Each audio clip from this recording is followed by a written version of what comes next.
सबरी और मतंग की कहानी। सबरी की उम्र 10 वर्ष थी। वो मतंग ऋषि का हाथ पकड़कर रोने लगी। महर्षि सबरी को रोते देख व्याकुल हो उठे। सबरी को समझाया, पुत्री, इस आश्रम में भगवान आएंगे, तुम यहीं प्रतीक्षा करो। अबोध सबरी इतना अवश्य जानती थी कि गुरु का वाक्य सत्य होकर रहेगा। उसने फिर पूछा, कब आएंगे? महर्षि मतंग त्रिकालदर्शी थे। वे भूत भविष्य सब जानते थे। वे ब्रह्मर्षि थे। महर्षि सबरी के आगे घुटनों के बल बैठ गए और सबरी को नमन किया। आसपास उपस्थित सभी ऋषिगण असमंजस में डूब गए। ये उलट कैसे हुआ? गुरु यहाँ शिष्य को नमन करे, ये कैसे हुआ? महर्षि के तेज के आगे कोई बोल न सका। महर्षि मतंग बोले, पुत्री, अभी उनका जन्म नहीं हुआ है। अभी दशरथ जी का लगन भी नहीं हुआ है।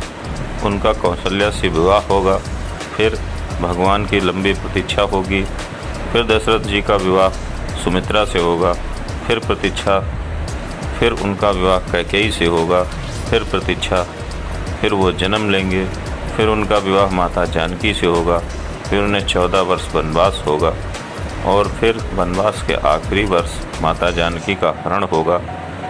तब उनकी खोज में वे यहाँ आएंगे। तुम उन्हें कहना, आप सुग्रीव से मित्रता कीजिए, उसे आदताई बाली के संताप से मुक्त कीजिए।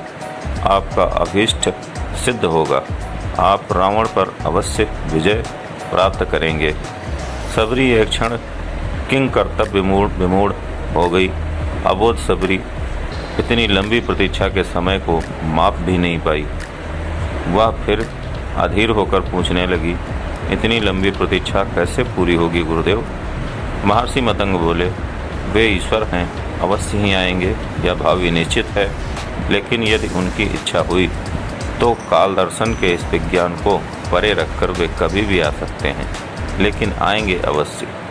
जन्म मरण से परे उन्हें जब जरूरत हुई तो प्रहलाद के लिए खंभे से भी निकल कर आए थे, इसलिए प्रतीक्षा करना वे कभी भी आ सकते हैं। तीनों काल तुम्हारे गुरु के रूप में मुझे याद रखेंगे, शायद यही मेरे तप का फल है।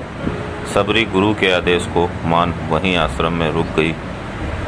उसे हर दिन प्रभु श्री राम की प्रतीक्षा रहती थी। वह जानती थी समय का चक्र उनकी उंगली पर नाचता है, वे कभी भी आ सकते हैं। हर रोज रास्ते में फूल बिछाती और हर क्षण प्रतीक्षा करती, कभी भी आ सकते हैं। हर तरफ फूल बिछाकर हर क्षण प्रतीक्षा। सबरी बूढ़ी हो गई, लेकिन प्रतीक्षा उसी अबोध चित्त से करती रही। और एक दिन उसके बिछाए फूलों पर प्रभु श्री राम के चरण पड़े। सबरी का कंठ अवरुद्ध हो गया, आंखों से अश्रुओं की धारा फूट पड़ी। गुरु का कथन सत्य हुआ, भगवान उसके घर पर आ गए।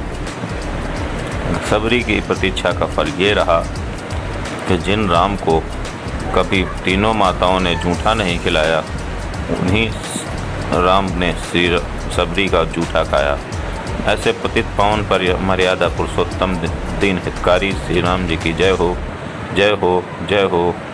एकटक देर तक उस सुपुरुष को निहारते रहने के बाद वृद्धा भिलनी के मुंह से सर्प बोल फूटे, कहो राम। सबरी की कुटिया को ढूंढने में अधिक कष्ट तो नहीं हुआ। राम मुस्कुराए, यहाँ तो आना ही था माँ, कष्ट का क्या मूल्य। जानते हो राम, तुम्हारी प्रतीक्षा तब से कर रही हूँ जब तुम जन्मे भी नहीं थे। यह भी नहीं जानती थी कि तुम कौन हो, कैसे दिखते हो, क्यों आओगे मेरे पास। बस इतना ज्ञात था कि कोई पुरुषोत्तम आएगा जो मेरी प्रतीक्षा का अंत करेगा। राम ने कहा, तभी तो मेरे जन्म के पूर्व ही तय हो चुका था कि राम को सबरी के आश्रम में जाना है। एक बात बताऊं प्रभु, भक्ति में 2 प्रकार की शरणागति होती है। पहली बानरी भाव और दूसरी मार्जारी भाव।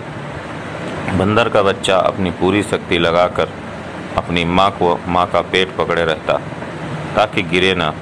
उसे सबसे अधिक भरोसा माँ पर ही होता है और वह उसे पूरी शक्ति से पकड़े रहता है। यही भक्ति का भी एक भाव है, जिसमें भक्त अपने ईश्वर को पूरी शक्ति से पकड़े रहता है, दिन रात उसकी आराधना करता है। बानरी भाव। पर मैंने यह भाव नहीं अपनाया। मैं तो उस बिल्ली के बच्चे की भांति थी जो अपनी माँ को पकड़ता ही नहीं, बल्कि निश्चिंत बैठा रहता है कि माँ है ना, वह स्वयं ही मेरी रक्षा करेगी, और माँ सचमुच उसे अपने मुंह में टांग कर घूमती है। मैं भी निश्चिंत थी कि तुम आओगे ही, तुम्हें क्या पकड़ना। मार्जारी भाव। राम मुस्कुरा कर रह गए। भीलनी ने पुनः कहा, सोच रही हूँ, बुराई में भी तनिक अच्छाई छिपी होती ना। कहाँ सुदूर उत्तर के तुम, कहाँ घोर दक्षिण में मैं। तुम प्रतिष्ठित रघुकुल के भविष्य, मैं वन की भीलनी। यदि रावण का अंत नहीं करना होता तो तुम कहाँ आते। राम गंभीर हुए और कहा, भ्रम में न पड़ो। राम क्या रावण का वध करने आया है?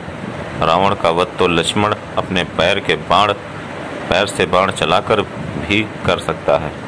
राम हजारों कोस चलकर इस गहन वन में आया है तो केवल तुमसे मिलने आया है माँ, ताकि सहस्त्रों वर्षों बाद भी जब कोई भारत के अस्तित्व पर प्रश्न खड़ा करे तो इतिहास चिल्लाकर उत्तर दे कि इस राष्ट्र को क्षत्रिय राम और उसकी भीलनी माँ ने मिलकर गढ़ा था। जब कोई भारत की परंपराओं पर उंगली उठाए तो उस काल उसका गला पकड़कर कहे कि नहीं, यह एकमात्र ऐसी सभ्यता है जहाँ एक राजपुत्र वन में प्रतीक्षा करती एक वनवासिनी से भेंट करने के लिए 14 वर्ष का वनवास स्वीकार करता है।